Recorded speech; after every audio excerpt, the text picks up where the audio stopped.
good evening, everybody. Chris McDonald with you on a very, very, very special Friday night McFile Network presentation. We are always grateful to have new guests with us, and I don't feel like this dear friend's new. I met her about 3 years ago, and we were, I think it was in the fall when we met. It was sort of warm. It wasn't a bad day out there, but we were standing against the tyrannical Knox County Health Department and their mask mandates here in East Tennessee. And Susan Gingrich is with us tonight. Great to have her. And if that name sounds familiar, I don't have to tell you why. She's the sister of the former Speaker of the House, Newt. But we're grateful to have her for being Susan tonight. Buddy, it's good to see you tonight. I am so honored to have you as a guest. I'm looking forward to our discussion. You told me before the show you were a little tired from the convention, watching it all week, and I don't blame you. I think a lot of people were. That speech last night, we got on the air about probably 11 o'clock, and he was still going. And I said, President Trump, I love you, but I got to get on. I can't be here till 1 o'clock in the morning, so we had to sort of go on the air. But it was a good speech. But welcome, your very first time on the McFiles. I want to tell you we appreciate you being here tonight. And I'll tell you what we tell everybody. Now, you're going to be a guest here for about 10 minutes, but after that 10-minute mark, you're a McFiles family, and you're always welcome to come back on the network anytime you want. Welcome to the McFiles tonight, Susan Gingrich. How are you? I'm great. Thank you, Chris. Susan, I want to ask you, I do want to get your take on what you saw this week. We were sort of bantering this back and forth, too, before the network came on tonight. And my opinion is I don't think I've ever seen a more inspiring speech by anybody on the Republican side in the history. And your brother's given a few. I remember the contract with America. Nothing against that. But there was something different last night in President Trump. I know that I've had a lot of people tell me that he seemed different this week, and I totally agree with that. There's a humility to him that you could tell. It was noticeable. It was palpable. And even last night, I have to tell you, I was tearing up when he was describing that assassination attempt. I was sitting on my sofa, and I felt the presence of God in that house, and I tell you, I felt the hand of the Lord on him. But when he was talking about what happened and giving it to us in human terms, I don't think if you just ain't got a soul if that didn't move you to something. And but what did you think? I mean, I think it was one of the best conventions and best convention speeches I've ever heard that he gave last night. I think so too. It was excellent. I mean, I watched it every night. I watched almost every speech, and I too. I mean, God was definitely there. You know, and it was wonderful to hear so many people express their beliefs, you know, so freely and I just thought that was terrific. It was extremely well. Have you, what was your thoughts on this assassination attempt Saturday? I know that we're going on, tomorrow will be a week that this happened, and we came within that much centimeters of losing one of the greatest. It was shocking. I mean, yeah. I was watching it live, and just unbelievable. I mean, did you ever think that the Dems would go to this length of evil? I know that, you know, a lot of people suspected it, because I've talked to guests, and we were sort of thinking if this lawfare didn't work, that they were going to try something. But I have to tell you, I didn't think they would go this far. I know it probably was a little naive about that. But I said, you know, even the Dems would have some kind of conscience about him that they would not try to kill him. But Susan, they tried to kill him. They tried to kill him a week ago tomorrow. You know, maybe I'm naive, but I never, ever imagined the prevalence of evil right now. You know, it's overwhelming and it's overpowering, but God's in charge, and we know that, and we know who won. We know who won last night. What was some of your big takeaways from the speech last night? What was your most favorite moments? And when you left that speech last night, how did you feel? What was your most things that grabbed you the most about what he said? I mean, what you said, he was very humble. You know, it was a very different Trump, and there was so much that was good in that speech, but so much of it too was what we would expect from him, what we've seen in the past, and what we would expect. when he becomes president again. Yes. Do you think that this speech changed the minds of maybe the never-Trumpers, the fence-sitters at all? Do you think it moved the barometer any, or do you think that people pretty much made up their mind and what he said last night, the people that he was speaking to was the choir? And I hope that's not the case, but what's your thoughts on that? Well, I laugh because I was a never-Trumper myself. Really? I was a Wow. Ted Cruz person, and I was very depressed when Ted Cruz dropped out of the race. But I learned, like a lot of us learned, that watch what he does, not what he says, particularly. I hope that there were open-minded people that watched and are willing to give him a chance. You know? Yeah. Do you think that's going to happen? Well, I think there are some people that hadn't made up their mind. Well, I'm also praying, you know, that God changes lives too, and eyes will be opened and ears are opened that weren't being. Let me ask you this. Speaking along these lines about what you feel about the country and so forth, where we're headed, when you are looking at this, because me and you're faith people, that's what I love about you. We've talked, and the day we talked about you coming on the network, I instantly picked it up quickly. 3 seconds into the phone conversation, you've got faith like me, and I just I'm hearing a lot of scuttlebutt from the Christian community. And what do you say to the Christians out there tonight? And I love what you just said. Don't listen to what he says. Look at what he does. But a lot of Christians have a problem with that, Susan. They tend to look at his demeanor, his text, his tweets, Trump's a New Yorker. He's not a Southerner. He's not a Midwesterner. Trump's a New Yorker. He's always been a New Yorker. And Trump's just got a brashness about him that there's some people that just can't handle that, and a lot of Christians can't handle it, and they can't reconcile that God can use such a man to lead our nation. But Susan, the alternative, look, I don't see any alternative, and our title tonight of the show is America's Path Forward. We were given a clear choice last night. If you cannot leave that speech with an understanding of the two roads that we've got to choose from come November, we can stay in this quagmire that we're in, and it's not a quagmire. It is a train wreck to where below where it burns, and there's a lot of fire. Or we can take the road that President Trump laid out for the nation last night, which I believe it may not stop all of this, but it at least is going to pause it and stop the train wreck and hopefully give us time to fix this over time. But why are Christians having a problem with that? Because I have a lot of Christian friends that they tell me I can't stand him and I'm not going to vote for him, and I don't know how to answer that question because I've tried to talk to them and it's just like talking to this wall. It's not the time to stay home, and not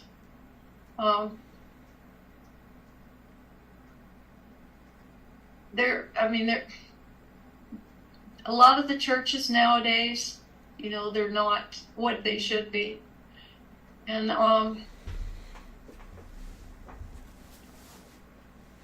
do you think it's just self-righteousness and judgment, or do you think it's just maybe just Christians don't understand him and his personality?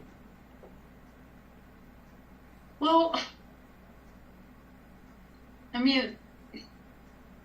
he pretty much is an open book. He's been, if they don't appreciate what he did for the country when he was president and how much things were better then, life was a lot better.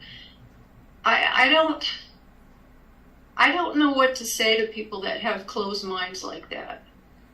That aren't willing to give them a chance. Yeah, it's tough. I don't either, and I think I've told my audience pretty much if you can't argue, there's no sense in getting an argument with somebody. You're gonna have to make your own call. But I look at this thing, Susan. We had 30 million Christians in 2020 that didn't vote, just didn't vote at all, and I firmly believe tonight, and again, only God knows this.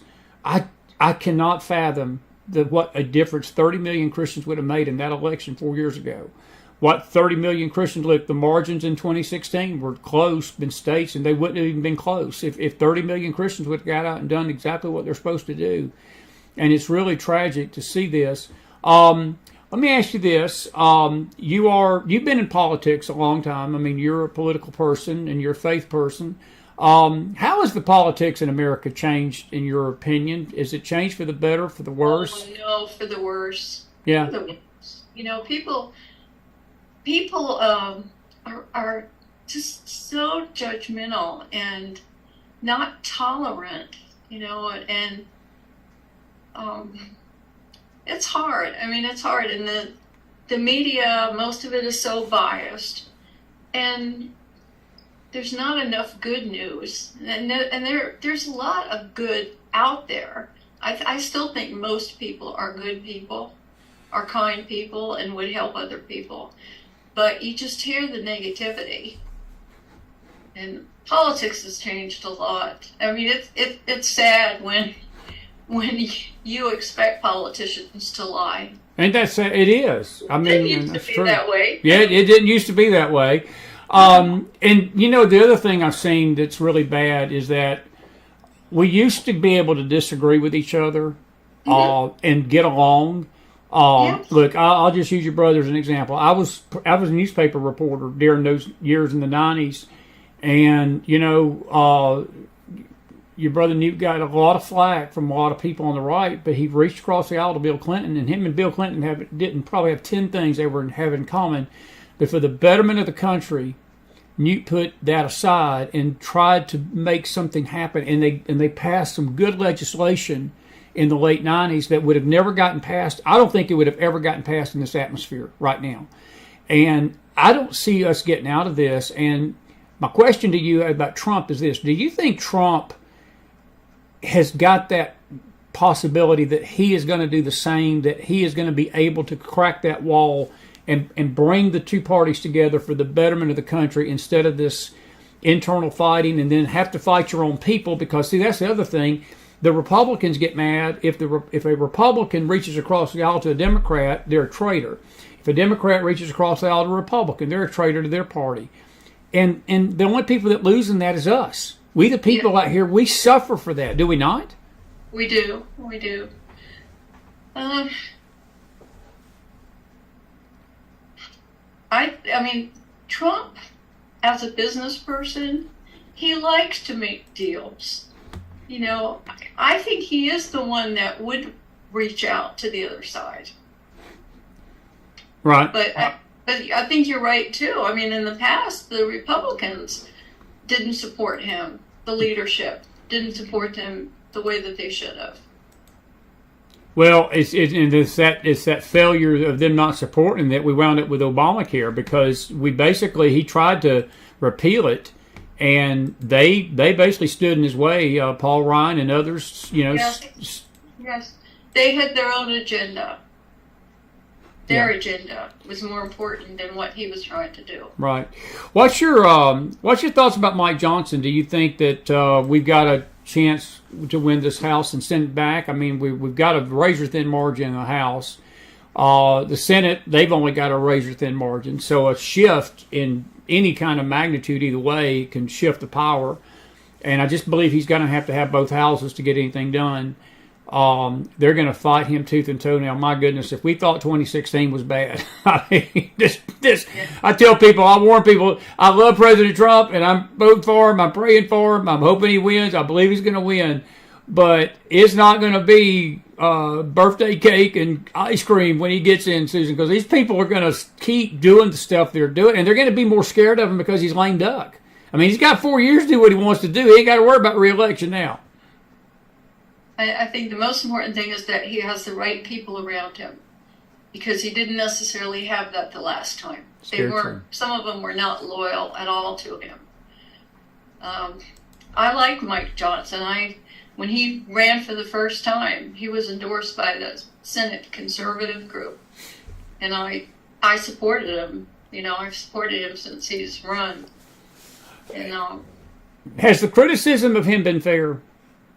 Because a lot of things that he's done has basically been what I've just described now. He's tried to reach across the aisle, have some compromise on some things. And I tell you, he's taking more flack from his own party than he has the country. He had a pretty steep learning curve, and he still does, because he wasn't in Congress that long. You know, he didn't have the years. It's hard. I mean, it's a very hard job. Right, it is. You don't please anybody. You know, I'm glad you just said that. You can't please anybody, and you can't please everybody. I think I'm going to get a bumper sticker, and I'm going to put your name on that. Susan Gingrich says you can't please anybody, and you can't please everybody. I think that would be a good T-shirt for somebody. Let me shift gears on you a little bit and talk to you a little bit about Israel tonight. Just before we came on, there's been a deadly attack in Tel Aviv tonight, or this morning. It was Israeli time around 6, so that means it would have been around midnight, 1 o'clock our time. 10 Israelis are dead tonight. These Houthis are basically sending missiles in from the north now, and there's a lot of fear. But my bigger question to you, and it didn't go without notice last night. I guess we Southerners are like the New Yorkers. We just have this common sense.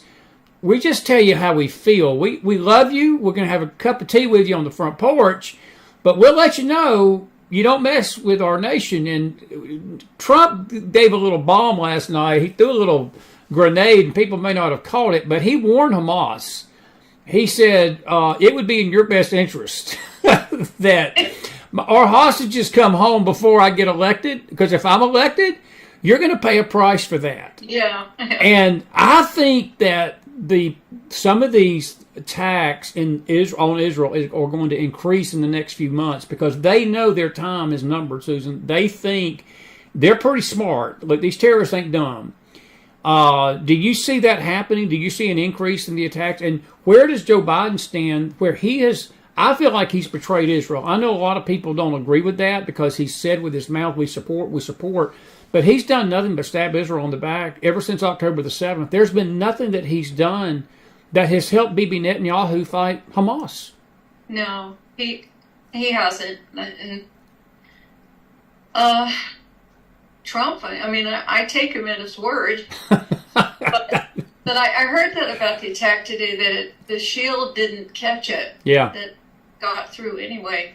And I think they will. I think Iran is going to continue funding them and encouraging them to keep it up. Speaking of Iran, did you hear about the fact that this kid that tried to kill President Trump Saturday, they found international contacts on his phone from Iran? And I found that extremely troubling, because there was a report out just 3 days ago that the FBI and the Secret Service were both aware that Iran had made threats against President Trump, and they did absolutely nothing, Susan. And look, it's a dangerous thing. We're in a dangerous time anyway. This is a dangerous time of history.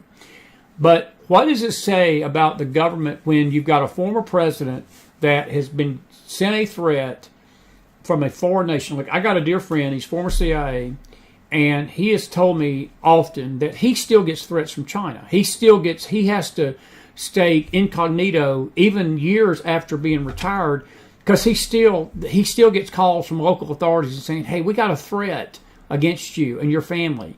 And they give him a heads up. And what happened Saturday was the absolute worst failure of our Secret Service I've ever seen in my life. But the question has to be asked, is it intentional? And I'm just not a put you on the spot question. This is just an opinion question to you.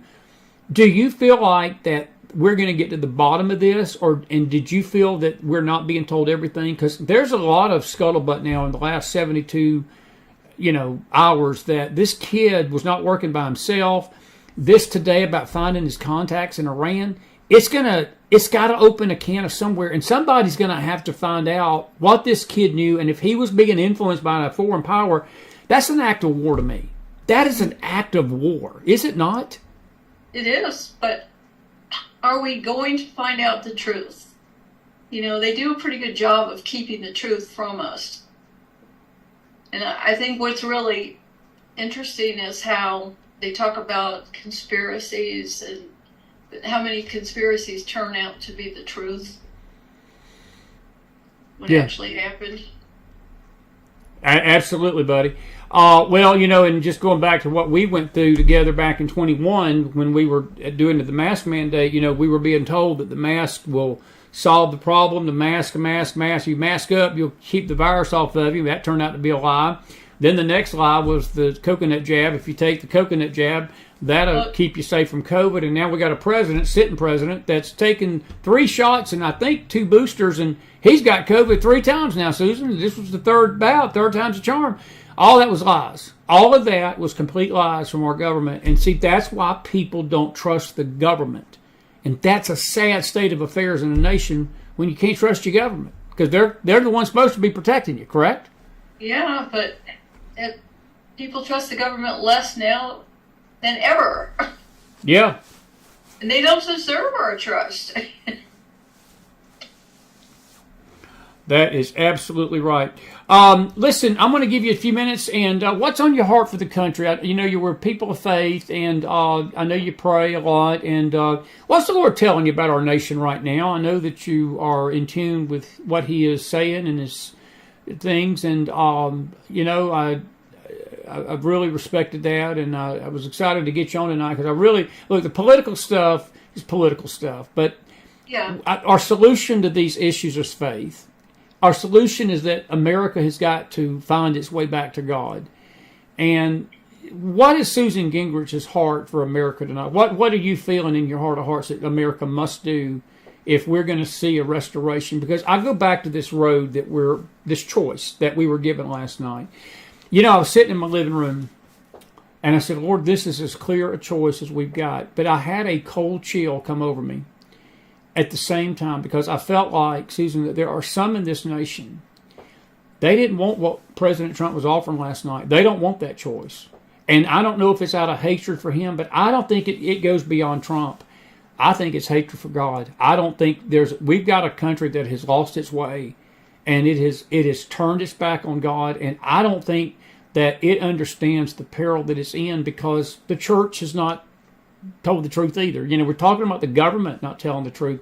Buddy, we got churches that are out there spreading the same manure and spreading the same lies as the government is, and it makes it bad because we're the salt of the earth, my friend. We're the light of the world, and if they don't get it from us, who are they going to get it from? But what's your heart for the country? Because the country stands in peril tonight. It does. It really does. But I think that eyes are being opened and ears are hearing, that the veil is being lifted for a lot of people.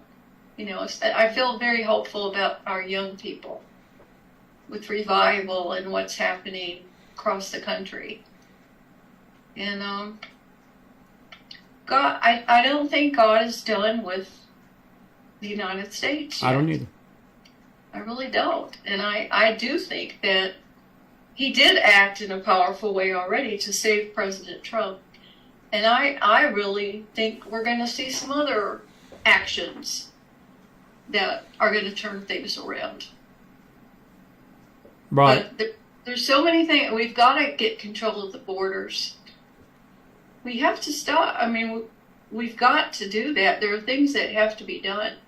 And it's the American citizens that are suffering, because those that need help are not getting help because the money is going to illegals and other sources. But the people have to get angry. They have to say enough. Now, I see courage. I see courage happening. And I am hopeful and trusting. I'm very trusting that our God will handle it. But we have to help.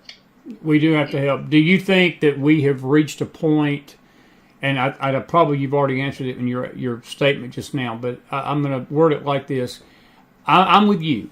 I don't think we've reached a point of no return, but I do believe we're getting close. And what I mean by that is this, and I think you just said it.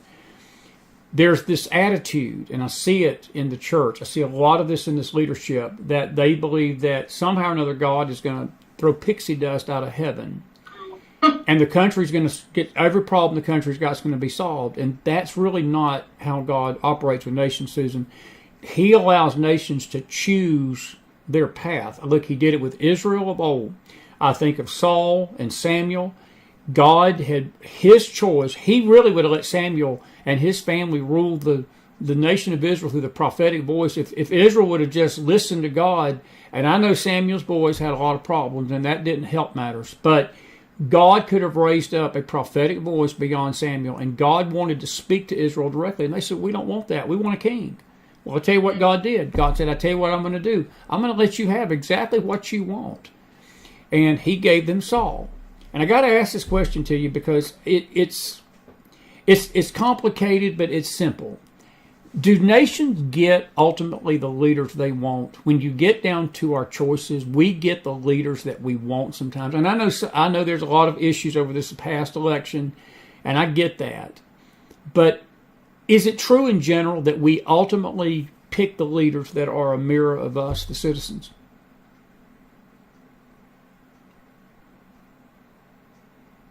Oh, I don't think so. Okay. That's fine. I had a Baptist minister when Obama was elected for the second time. He said, sometimes people get the leaders they deserve. Yeah. Well, I'm not saying that we get what we deserve, because let me just say it like this. I firmly believe it was God's will that President Trump win re-election in 2020. I believe that there were factors that I can't really discuss without getting my channel yanked on YouTube, that we're pretty aware of what happened in 2020. Yes. I also believe that there were people, though, on the Christian side, Susan, that didn't vote, the 30 million that didn't vote. There were Christians I knew that went into that voting booth and voted for Joe Biden. I know they did. They told me they did. They didn't like Trump. They didn't like his demeanor. They believed the lies of the media. They believed the lies of the enemy. They believed the lies of Satan. They formed their opinion about it, and they acted accordingly. And then you've got this other thing going on, and you know what it reminds me of? It reminds me of the Mount Sinai in Exodus, when Moses went up into that mountain, and all he told Israel to do was wait for him. I mean, they didn't have to do anything but just wait, okay? 40 days he's gone, and God had just delivered this nation out of Egyptian bondage, unlike any miracle that he had ever done really up to that time. The things he did in Egypt were no generation had seen those kind of miracles except Israel during that time. And they get out in the wilderness, and Moses goes up, and they, of course, you know what happens. They build the golden calf. They literally say, these are the gods that brought us out of Egypt, but angered God so much. Moses comes down, and this is what he does. He takes that golden calf and he busts it up into powder, puts it in water, and makes Israel drink of that water. And thousands, hundreds of thousands perish because of that event. And I wonder sometimes if God, to a degree, gives a nation and makes us drink the idols that we have put up before us. Maybe that's a better way to say what I was saying a while ago. And that's what concerns me with the nation tonight, because it's not that we're seeking God. It's not that we're seeking God's will. And look, God could, again, I know people, I know he can do this. He could snap his fingers and fix everything, but that's not how he does things. He wants his people to get in alignment with him and work through his people. And we the people, America is, look, we are a Christian nation. There are more Christians on this country than any other place in the world. But he wants to work still through the church. I'm with you 1,000,000% on that. But I do believe that we ultimately there's a part of God that's going to give the nation what it wants. And when I saw this last night, I think, again, I've told several people today, this is our third chance. He gave us a chance in 2016. He gave us a chance in 2020. And he's given us another one in 24. And that should tell everybody how much mercy and how much grace that he has on America. Now, I've done a lot of talking. I'm going to let you talk. Am I pretty accurate on that? I agree. Yeah.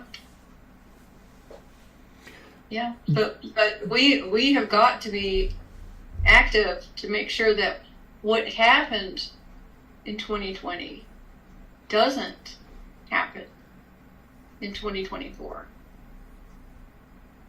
Right. Do you think that the Republicans, I know that Laura Trump has had a lot to do with this. She's done a very good job as head of this committee, because I understand that she has put a lot of effort into voter integrity and to make sure some of these states, they filed some lawsuits in Michigan this week. Yes. I read something this morning. I don't have the tweet handy, but there was a court case that the Democrats got slapped down, and in one of these states that now that you go into a state to vote, you're going to have your ID, and if you don't have your ID, it's against the law. You cannot vote without an ID. And I know that is, people may not understand how important that is. It's very important, because the dead we seem to have resurrection from the dead on election day on the Democrat side, Susan. I'm just saying, there's a lot of dead people that come out of the grave. You think the rapture had occurred on election day. People being seen at the polls that have not been seen since they died 50 years ago. But it's important that you have an ID, correct? Yes, but, unfortunately, some states don't think it's important. Let me ask you a question. This is getting a little bit more Susan Gingrich down to your level. I know you've been here, you told me, in Tennessee. What brought you to Tennessee? What brought you to the hills here? Was it the atmosphere, or did the Lord give you a directive to come? I had gone through Tennessee after I had an internship at Baylor University Medical Center in Dallas, and I drove through Tennessee, and I thought it was beautiful, and the people were really friendly, and so, and that was years ago, but I was working for the governor in Pennsylvania, and he wasn't reelected. My husband wanted to retire. I didn't want to retire.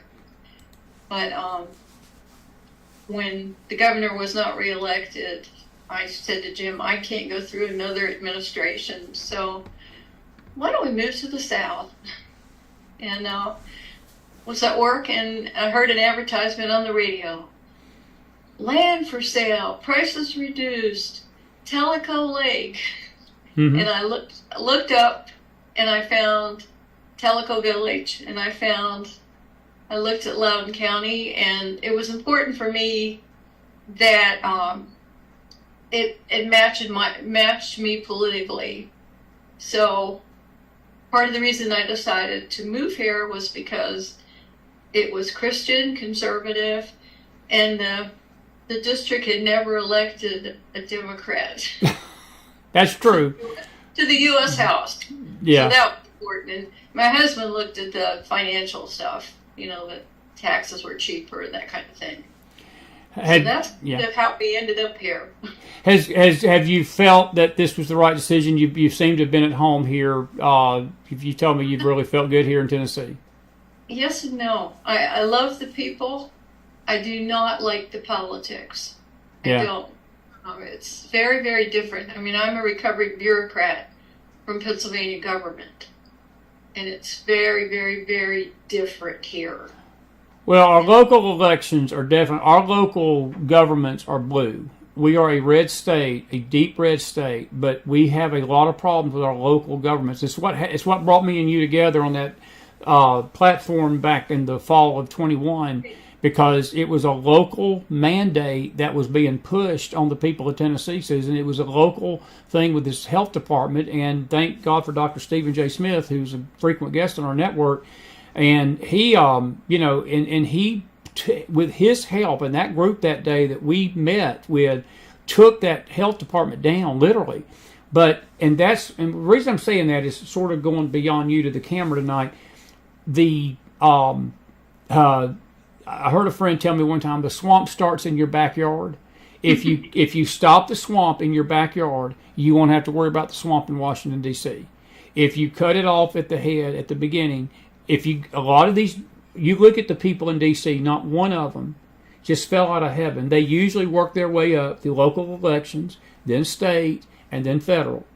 And somewhere along the line, somebody didn't go vote. They didn't decide that this was important, and they got into these power things. And then all of a sudden, their ambition got bigger, and you've got the swamp in D.C. as we got it. It would be an interesting study to see how many people in D.C. that's in that swamp started out on a local school board, or started out in a local city council, started out in a state house, started out just doing a minimal job in the state they were elected to, or a local thing. And that's why I'm asking you, because I do know our local governments here they're extremely blue here in East Tennessee, even in Knoxville. Well, our Loudoun County is very red. There's not a Democrat on county commission, but they're not as conservative as I would like them to be, because they do like to spend too much money. Yeah. Couple of quick fire questions to you, and we may take a few questions for you from the audience tonight. What is your biggest concern? Like if Susan Gingrich was having the ear of President Trump tonight, and you expressed to him your top 3 things that concerned you. I know you mentioned the border. I didn't even talk about the border with you yet. I was going to, but since you brought it up, I'll bring it up now. We got a 30-something plus $1 trillion debt right now. It's going to cripple this country, Susan, if we don't get it under control. The spending, the border is definitely an issue. I think that this threat overseas is this Russia-Ukraine war, the Iranian situation, the Israeli situation, international politics, international things. If Susan Gingrich had the ear of President Trump tonight, what would be the top 3 or 4 things that she would tell him that he needs to focus on when he gets in the office? I think that I heard last night pretty much he's going after that border first. He knows that border has got to be shut down, and that wall's got to be built. I think that's his top priority. Is that your sort of take on what you saw last night? Yeah. I think the drug problem and the mental health problems, I think they really have increased since COVID. And he tried very hard to do something about those issues in his administration. In that they were inspecting pharmaceutical manufacturers in foreign countries. I mean, they have stepped up that, and he worked so hard to control the illegal drugs coming from China. He did. But that all, when Biden came in, that all just was totally forgotten. And I think that's important. I mean, there's so many young people now with mental health problems. And that's got to be addressed too, because they're our future. Yeah. Well, I would say this. They may be our future, but they're voting now. I mean, these young people are voting now, Susan. It's one of the largest voting blocks that we've got. We've got a young lady that comes on. She's going to be on here later tonight by phone, Magdalene Rose, and I get her on here sometimes just to listen to her tell me what the young people are thinking. And it's amazing, their viewpoint. They're involved. They're involved in government. They're involved in politics. And it's really a shame that we adults are not more engaged like these kids are, because they are being engaged. Look, if these protests on these campuses tell us anything, the kids ain't sitting on the sideline. They're listening and they're getting involved one way or the other, for good or for worse, Yeah. And I wish just adults would get involved like that. It would be interesting. But you think the border is the number one thing that he needs to address when he gets into office? I think so, because our country is not as safe as it was because of that the border being so porous. Yeah. We've got to control that. We definitely got to control that. Well, buddy, listen, I appreciate you coming on tonight. I'm going to give you about 5 minutes, and I'm going to give you your final thoughts. And now, listen, you got to come back. This was your break you in session tonight, and I'll just tell everybody this. You said this is the first time you've done an interview like this in a long, long time, right? A long time. I used to do a lot of media interviews when Newt was speaker. Mm-hmm. So I'm kind of distrustful of the media, but I like you. You're okay. Thank you. I appreciate them. I was about to say, please put a caveat on that. I like you too, Susan. And speaking of Newt, how's he feeling? I mean, look, I respect your brother a lot. He did a great deal of good for this country, Susan. I mean that. I mean, I'm not just saying that because you're on the program tonight. I know that the media tore in. How's he seeing all this? Is he believing? I know that him and President Trump are very close, and he had to be pretty distressed about what happened Saturday too, wasn't he? Yeah, I'm sure he was. I have not spoken to him, so I don't know. We do a lot of emailing usually, but we haven't lately. Okay. That's good. What's your final thoughts about the country tonight? And we'll wrap it up. And we're so glad to have you tonight. Please come back. And I got you I got you warmed up. See, this is what this program's good for.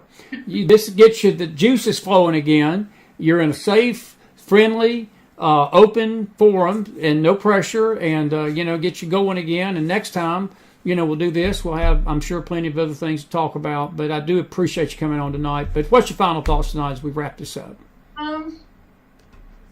Just that I want everybody to be saved. And have the opportunity to have Jesus in their lives and to believe. Great. My phone's ringing. I know what my task is. My task is to reach out to other people and help them, appreciate what President Trump has to offer, and just a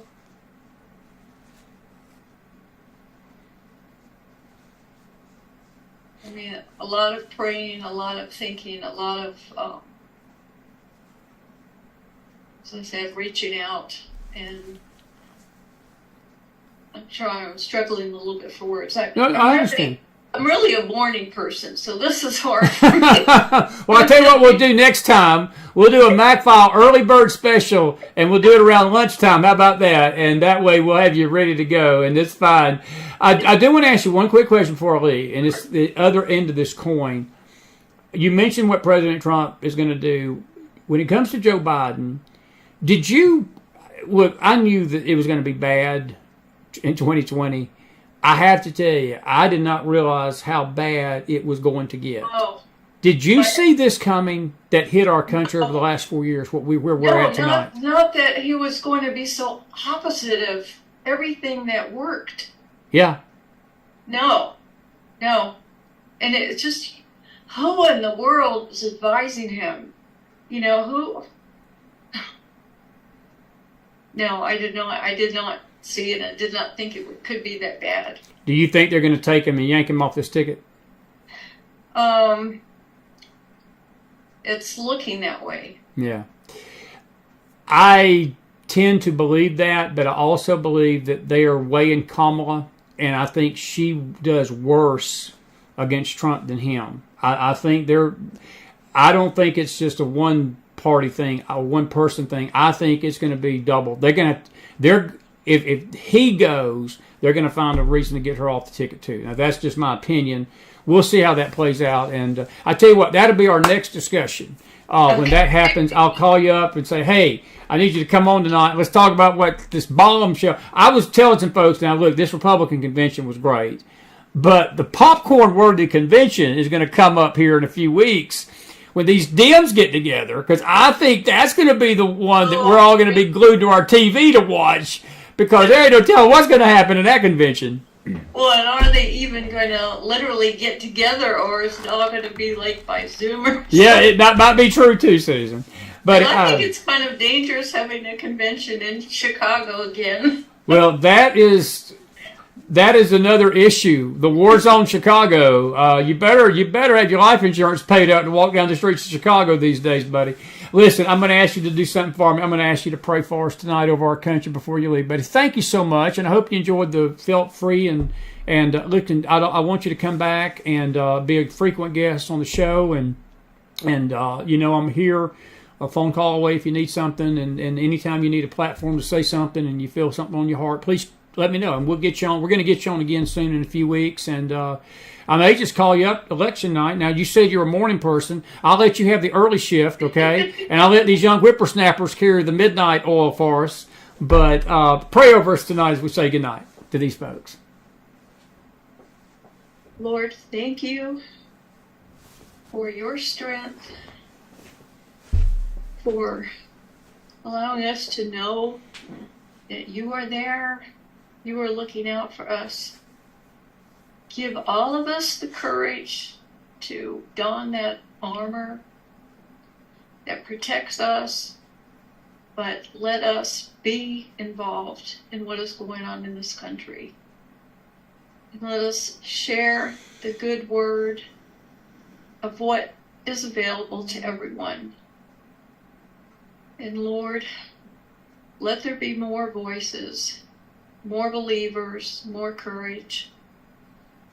And Lord, please continue to watch over President Trump, because he will be in danger every day, just like he has been.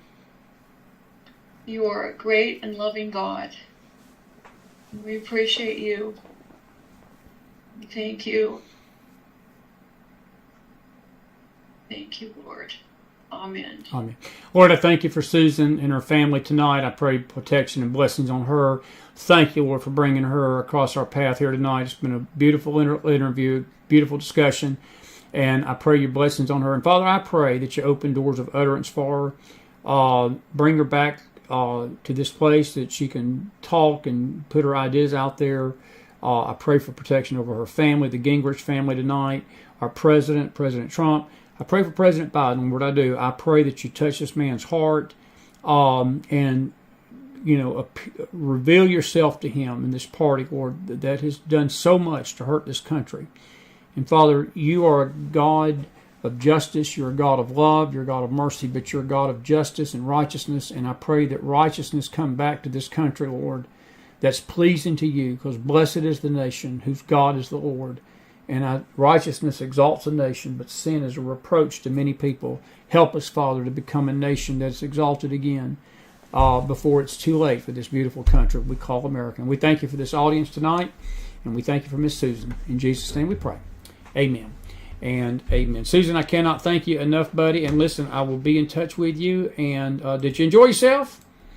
Yeah. Did you survive this first time back, sort of in the saddle and good? Well, a long time, but yes. Okay, I thought you did good. And we're just down to earth folks here. We just like talking. We've been doing this 7 years now, so we're grateful for you. And I don't want you to be a stranger. And come on back. I'm sure I'll put it like this.